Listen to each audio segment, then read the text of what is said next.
Evening 6 PM. Office മുഴുവൻ എംറ്റിയാണ്. എല്ലാവരും പോയി. നക്ഷത്ര മാത്രം അവളുടെ ക്യാബിനിൽ.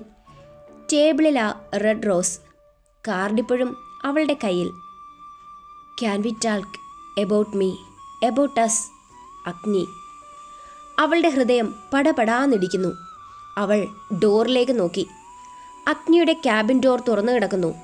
അവൻ വെയിറ്റ് ചെയ്യുകയാണ്. അവൾ ഡീപ്പ് ബ്രീത്ത് എടുത്തു. എഴുന്നേറ്റു.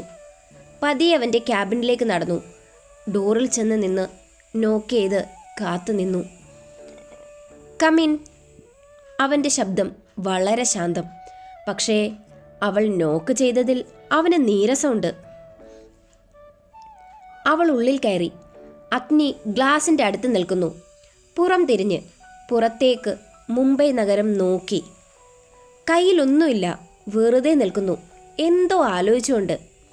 അവൻ്റെ നിൽപ്പ് അതെന്തോ വേദന പറയുന്നുണ്ടെന്ന് അവൾക്ക് തോന്നി. നക്ഷത്ര നിന്നു. അവനെ വിളിക്കാൻ അവൾക്ക് ധൈര്യം വന്നില്ല.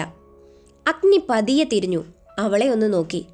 അവൻ്റെ കണ്ണുകൾ ഇന്ന് വ്യത്യസ്തമാണെന്ന് അവൾക്ക് തോന്നി. തണുപ്പില്ല, ഫയറില്ല, വെറും വേദന, ഒരു കുട്ടിയുടെ വേദന. സർ. സിറ്റ്. അവൻ ചെയർ ചൂണ്ടി. അവൻ്റെ ടേബിളിൻ്റെ മുന്നിൽ അവൾ മെല്ലെ വന്നിരുന്നു. അഗ്നി അവളുടെ എതിരെ ഇരുന്നില്ല. അവൻ ടേബിളിൽ ചാരി നിന്നു. അവളെ തന്നെ നോക്കി. നക്ഷത്ര. അവൻ മെല്ലെ വിളിച്ചു. യെസ് അഗ്നി. അവൾ വിളി കേട്ടു, അല്പം പേടിയോടെ. നീ കാർഡ് വായിച്ചോ? വായിച്ചു. എന്താണ് അഗ്നിക്ക് സംസാരിക്കാനുള്ളത്? അഗ്നി ഒരു ഡീപ്പ് ബ്രീത്ത് എടുത്തു. ഇന്ന് ഞാൻ നിനക്കൊരു കഥ പറഞ്ഞു തരാൻ പോകുക. എൻ്റെ കഥ, എൻ്റെ പാസ്റ്റ്. എന്തുകൊണ്ട് ഞാൻ ഇങ്ങനെയാണെന്ന് കേൾക്കാൻ നീ റെഡിയാണോ? നക്ഷത്ര തലയാട്ടി. പറയൂ, എനിക്ക് അഗ്നിയുടെ പാസ്റ്റ് അറിയണമെന്നുണ്ട്. എന്തിനാണ് അവൻ ഇത്ര കെയർ ചെയ്യുന്നത്? എന്തിനാണ് അവൻ്റെ കണ്ണിൽ ആ വേദന? അതൊക്കെ അവൾക്ക് അറിയണമെന്ന് തോന്നി. അഗ്നി തുടങ്ങി. എനിക്ക് 5 വയസ്സുള്ളപ്പോൾ എൻ്റെ അമ്മ മരിച്ചു. Car accident. പക്ഷേ അത് ആക്സിഡൻ്റ് അല്ലായിരുന്നു, മർഡർ ആയിരുന്നു. നക്ഷത്രയുടെ കണ്ണ് മിഴിഞ്ഞു. മർഡർ? യെസ്. എൻ്റെ അച്ഛൻ്റെ സെക്കൻഡ് വൈഫ് സാവിത്രി. അവർ ചെയ്തതാണ്. തെളിവില്ലായിരുന്നു. അമ്മ പോയതോടെ എൻ്റെ ലോകം പോയി. അവനെല്ലാം തുറന്നു സംസാരിച്ചു. 18-ാം വയസ്സിൽ തിരിച്ചു വന്നു.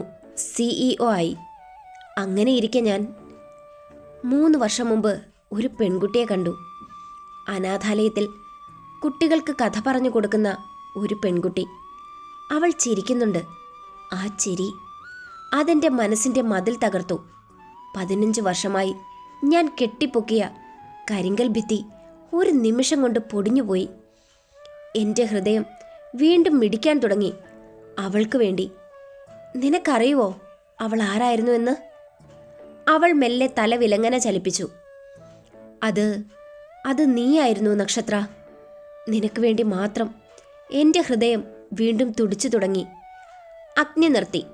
നക്ഷത്രയുടെ കണ്ണ് നിറഞ്ഞു. അവൾ വിറയ്ക്കുന്നുണ്ട്. അവൻ്റെ കഥ അതവളെ വല്ലാതെ വേദനിപ്പിച്ചു. പിന്നെ അവസാനം പറഞ്ഞ ആ വാക്ക്, അത് നീയായിരുന്നു. നിനക്ക് വേണ്ടി. അഗ്നി തുടർന്നു. പിന്നെ ഞാൻ നിന്നെ ഫോളോ ചെയ്തു 3 വർഷം. നീ അറിയാതെ. നീ ബസ്സിൽ പോകുന്നത്, മഴയത്ത് നനയുന്നത്, തട്ടുകടയിൽ ഗുലാബ് ജാമുൻ കഴിക്കുന്നത്, അമ്മയ്ക്ക് മരുന്ന് വാങ്ങുന്നത്, മീരയെ സ്കൂളിൽ വിടുന്നത്, എല്ലാം ഞാൻ കണ്ടു. എല്ലാം ഞാൻ അറിഞ്ഞു. നിന്നെ ഞാൻ അറിഞ്ഞു. പലപ്പോഴും ഞാൻ നിന്നെ പ്രൊട്ടക്റ്റ് ചെയ്തു, നീ അറിയാതെ. ഇന്നലെ നിന്നെ ശല്യം ചെയ്ത ആ 3 പേരെ, അവരെ ഞാൻ കൊല്ലാൻ പറഞ്ഞു. കാരണം അവർ നിന്നെ തൊട്ടു. അവൾ ഞെട്ടിപ്പോയി. അഗ്നി. അവൾ വിളിച്ചുപോയി. യെസ് നക്ഷത്ര. ഞാൻ നിന്റെ കാര്യത്തിൽ അത്രത്തോളം പൊസസീവാണ്. മറ്റാരും നിന്നെ നോക്കുന്നത് പോലും എനിക്ക് സഹിക്കില്ല നച്ചു. നച്ചു. ആ വിളി അവളുടെ ഹൃദയത്തിൽ കൊണ്ടു. പക്ഷെ അവൾക്ക് ശബ്ദിക്കാൻ കഴിയുന്നില്ല. അവൾ അവനെ തന്നെ നോക്കി നിന്നു. അഗ്നി വീണ്ടും തുടർന്നു. വരുൺ, അവനെൻ്റെ ബ്രദറല്ല, അവനെൻ്റെ ശത്രുവാണ്.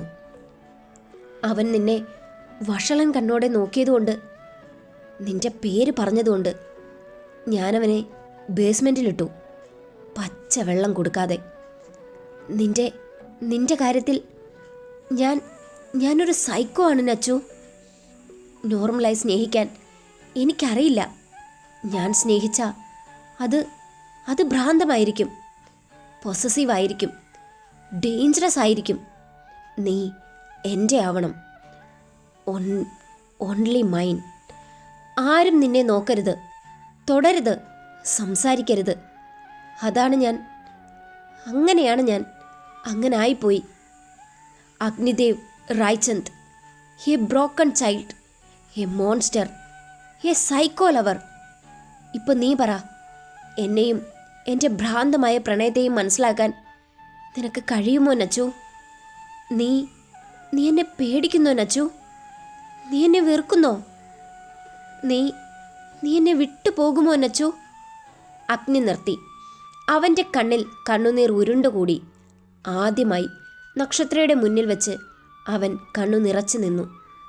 29 വയസ്സുള്ള മനുഷ്യൻ, 10,000 കോടിയുടെ ഉടമ, ഒരു പെൺകുട്ടിയുടെ മുന്നിൽ കരയുന്നു അവളുടെ ആൻസറിന് വേണ്ടി.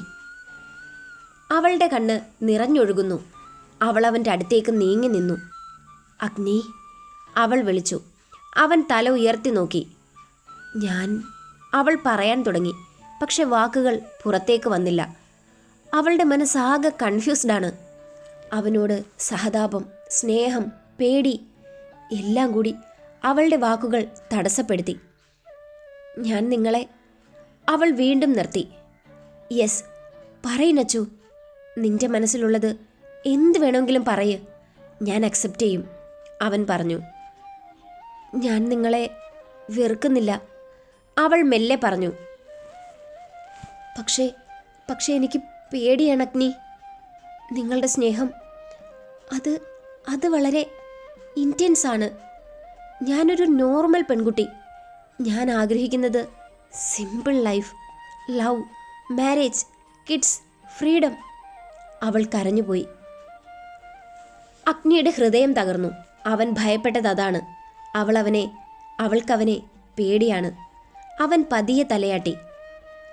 ഐ അണ്ടർസ്റ്റാൻഡ്, അവൻ പറഞ്ഞു. അവൻ്റെ ശബ്ദം ഇടറിപ്പോയി. നിനക്ക് ടൈം വേണം തിങ്ക് ചെയ്യാൻ. ഞാൻ ഫോഴ്സ് ചെയ്യില്ല. എന്നെങ്കിലും നിനക്ക് തോന്നിയ അപ്പം മതി. ഞാൻ വെയിറ്റ് ചെയ്യും. ജീവിതകാലം മുഴുവൻ നിനക്കായി ഞാൻ വെയിറ്റ് ചെയ്യും. പക്ഷേ ഒരു കാര്യം, ഞാൻ നിന്നെ ഇനിയും പ്രൊട്ടക്റ്റ് ചെയ്യും. നീ അറിയാതെ നിഴൽ പോലെ ഞാൻ ഉണ്ടാകും നിൻ്റൊപ്പം. അതിനെനിക്ക് നിൻ്റെ പെർമിഷൻ വേണ്ട. കാരണം നീ എൻ്റേതാണ്. നീ ഫ്രീ ആയിരിക്കെ, ഹാപ്പി ആയിരിക്കെ.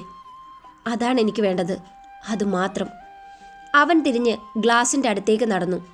നക്ഷത്ര അവിടെ തന്നെ നിന്നു, കരഞ്ഞുകൊണ്ട്. അവൾക്കവനെ വിട്ടുപോകാൻ തോന്നില്ല. പക്ഷെ കൂടെ നിൽക്കാൻ പേടിയാണ്. എന്തെയും? അവൾ കൺഫ്യൂസ്ഡാണ്. പെട്ടെന്ന് ഓഫീസിൻ്റെ മെയിൻ ഡോർ ഒരു വലിയ ശബ്ദത്തിൽ തുറന്നു. ഗ്ലാസ് തകർന്നു. 10 പേർ അകത്തേക്ക് ചാടി വന്നു. കയ്യിൽ ഗൺ, മുഖം മൂടി വെച്ചിരിക്കുന്നു, ബ്ലാക്ക് ഡ്രസ്. അഗ്നി ഞെട്ടിത്തിരിഞ്ഞു. നക്ഷത്ര നിലവിളിച്ചു. ആരാണ് നിങ്ങൾ? ഒരുത്തൻ മുന്നോട്ട് വന്നു. അവന് മാസ്കില്ല. ഒരു 30 വയസ്സ് തോന്നിക്കും. മുഖത്ത് ഒരു വെട്ടിൻ്റെ പാട്, കണ്ണിൽ ക്രൂരത നിറഞ്ഞു നിൽക്കുന്നു. ഹലോ അഗ്നി. അഗ്നിദേവ് റായ്ചന്ദ്. അവൻ ചിരിച്ചു. എന്നെ മറന്നോ? ഞാൻ രുദ്രപ്രതാപ്. 5 വർഷം മുമ്പ് നീ എൻ്റെ അനിയനെ കൊന്നു, ഡ്രഗ് ഡീലിന്.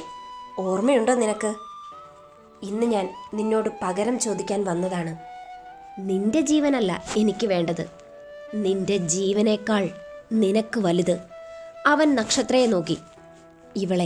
ഇവളെ മതി എനിക്ക്. നക്ഷത്രയുടെ ചോര തണുത്തു. അഗ്നി മിന്നൽ പോലെ അവളുടെ മുന്നിൽ വന്നു നിന്നു. അവൾക്ക് കവചമായി. നീ അവളെ തൊടില്ല രുദ്ര. അഗ്നിയുടെ ശബ്ദം മരണമണി പോലെ. തൊടില്ലേ? രുദ്ര പൊട്ടിച്ചിരിച്ചു. ഞാൻ അവളെ കൊണ്ടുപോകും. നിന്റെ മുന്നിൽ വെച്ച്. നീ നോക്കി നിന്നലറും. പക്ഷേ നിനക്കൊന്നും ചെയ്യാൻ പറ്റില്ല. കാരണം അവൻ കൈ ഉയർത്തി. ഒരു ഗൺ. അവൻ ഷൂട്ട് ചെയ്തു.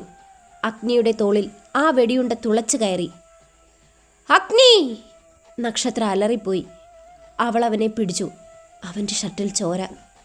അഗ്നി! അവൾ നിലവിളിച്ചു. അഗ്നി അവളുടെ കൈ തട്ടിമാറ്റി. പിന്നോട്ട് പോ! അവൻ അലറി. പക്ഷേ ലേറ്റായി. രണ്ടുപേർ ഓടി വന്ന് നക്ഷത്രയെ പിടിച്ചു. അവളുടെ വായ പൊത്തിപ്പിടിച്ചു, വലിച്ചിഴച്ചു. വിട്, വിടെന്നെ! അവൾ കുതറി. അഗ്നി അവരുടെ നേരെ ഓടി.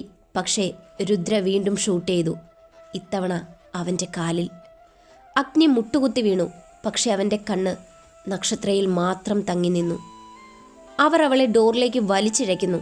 നക്ഷത്ര അവനെ നോക്കി കരഞ്ഞു. അഗ്നി, സേവ് മീ! അവളുടെ കണ്ണിൽ പേടി, അപേക്ഷ, അവളുടെ കരയുന്ന മുഖം. അഗ്നിയുടെ ഉള്ളിലെന്തോ അവൻ്റെ അമ്മ മരിച്ചപ്പോൾ തോന്നിയ അതേ വേദന, അതേ നിസ്സഹായത വീണ്ടും. താനവളെ നഷ്ടപ്പെടുത്താൻ പോകുന്നു, അതും തൻ്റെ മുന്നിൽ വെച്ച്.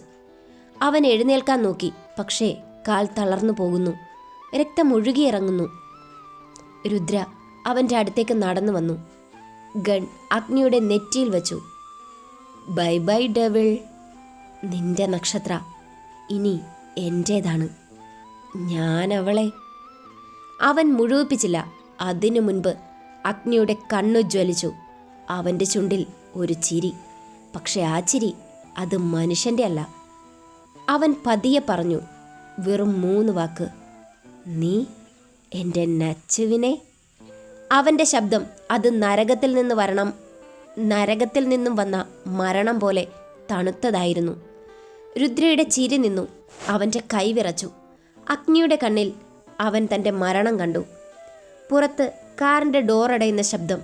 നക്ഷത്രയെ അവർ കൊണ്ടുപോയി കാറിൽ കയറ്റി. അവളുടെ നിലവിളി, അഗ്നി! അത് പതിയെ പതിയെ ഇല്ലാതായി. അഗ്നി തറയിൽ കിടക്കുന്നു, ചോരയിൽ കുളിച്ച്. പക്ഷെ അവൻ മരിച്ചിട്ടില്ല. അവൻ്റെ ഉള്ളിൽ അഗ്നി അതിപ്പോഴും ആളിക്കത്തുന്നുണ്ട്. മുംബൈ നഗരം മുഴുവൻ ചുട്ടരിക്കാൻ, അവൻ്റെ നച്ചുവിനെ തിരിച്ചു കൊണ്ടുവരാൻ. അവൻ പതിയെ എഴുന്നേറ്റു. കാലിലെ വേദന അവൻ അറിഞ്ഞില്ല. തോളിലെ വേദന അവൻ അറിഞ്ഞില്ല. അവൻ അറിഞ്ഞത് ഒന്നു മാത്രം. അവൾ പോയി. അവൻ്റെ ജീവൻ, അവൻ്റെ ശ്വാസം, അവൻ്റെ നച്ചു. അവൻ ഡോറിലേക്ക് നടന്നു. ഓരോ സ്റ്റെപ്പിലും ചോര ഇറ്റ് വീണു. പക്ഷേ അവൻ നിന്നില്ല. രുദ്ര നിലത്ത് കിടന്ന് ഗൺ ചൂണ്ടി. പക്ഷേ ഷൂട്ട് ചെയ്യാൻ ധൈര്യം വന്നില്ല. കാരണം അവൻ്റെ മുന്നിൽ നിൽക്കുന്നത് അഗ്നിദേവ് റായ്ചന്ദല്ല, അത് അഗ്നിയാണ്. കത്തുന്ന അഗ്നി, മരണം പോലും പേടിക്കുന്ന അഗ്നി. അഗ്നി ഡോർ തുറന്ന് പുറത്തേക്കിറങ്ങി.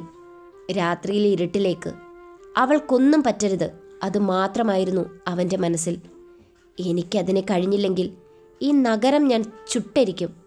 ഞാൻ സത്യം ചെയ്യുന്നു, എൻ്റെ അമ്മയുടെ പേരിൽ. അവൻ നടന്നു, അവൻ്റെ വേദനകൾ മറന്നുകൊണ്ട്. കാരണം അവൾ കാത്തിരിക്കുന്നു, അവൻ്റെ നച്ചു. ഹലോ ഫ്രണ്ട്സ്, സ്റ്റോറി പോകുന്ന റൂട്ട് നിങ്ങൾക്കിഷ്ടമാകുന്നില്ലേ? ഇപ്പോൾ വ്യൂസ് വീണ്ടും കുറഞ്ഞു വരുന്നല്ലോ. എന്താണ് നിങ്ങൾ പ്രതീക്ഷിക്കുന്നത്? എന്നോട് പറയൂ. എങ്കിലല്ലേ എനിക്ക് അതുപോലെ നിങ്ങൾക്ക് മുന്നിൽ എത്തിക്കാൻ കഴിയത്തുള്ളൂ. ഓരോ ദിവസവും പറയില്ലേ കമൻറ്റ് ചെയ്യാൻ? ഞാനല്ലേ എഴുതുന്നേ. പറഞ്ഞാൽ നിങ്ങൾ പ്രതീക്ഷിക്കുന്നത് തരില്ലേ ഞാൻ? പറയൂ ഫ്രണ്ട്സ്, വെറുതെ കളഞ്ഞിട്ട് പോകാതെ കൂടെ നിൽക്കൂ ഫ്രണ്ട്സ്. ഒപ്പം നിന്ന് സപ്പോർട്ട് ചെയ്യൂ. കുറച്ച് തിരക്കാണ്, എന്നിട്ടും ഞാൻ ചെറിയ പാർട്ടെങ്കിലും തന്നില്ലേ. അത് നിങ്ങൾക്ക് വേണ്ടിയാ. ഇന്നലെ സ്റ്റോറി ഇല്ലയെന്ന് പറഞ്ഞപ്പോൾ സംഗീത, നമ്മുടെ ഒരു ഫ്രണ്ട്, കരയുന്ന ഇമോജി ഇട്ടു. അതെനിക്ക് വിഷമമായി. അതാ ഈ പാർട്ട് തയ്യാറാക്കിയത്. ഇപ്പോൾ ഹാപ്പി അല്ലേ ഫ്രണ്ട്സ്?